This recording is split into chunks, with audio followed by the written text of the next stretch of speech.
3 toifa odamning namozi maqbul bo'lmaydi va bironta yaxshilik osmonga ko'tarilmaydi.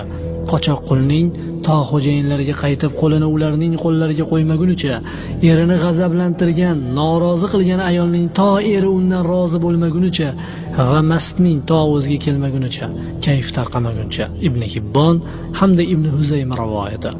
Abu Hurayra radhiyallohu anhu aytadilarki, Rasululloh sallallohu alayhi va sallam aytdilar: eri hozir bo'lgan safarida bo'lmagan ayolga erining ruxsatsiz roza tutishi va uning iznisiz birovni uyiga kirishiga izn berishi halol emas.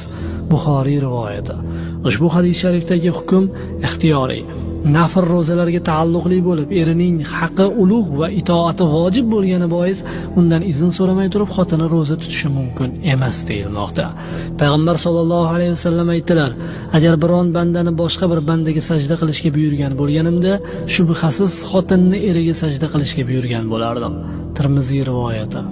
Abdulloh ibn Amr radhiyallohu anhudan payg'ambar sollallohu alayhi vasallam aytadilar: Alloh subhanahu va taolo eriga noshukrlik qiladigan xotinga qaramaydi, holbuki u eridan behojat emas. Nasai hamda Bazzor rivoyati. Ibn Mojah hamda Tirmiziylar tomonidan rivoyat qilingan hadisda Ummu Salama radhiyallohu anha payg'ambar alayhisalomdan shunday deydilar: qaysi ayol vafot etsa-yu eri undan rozi bo'lsa, jannatga kiradi.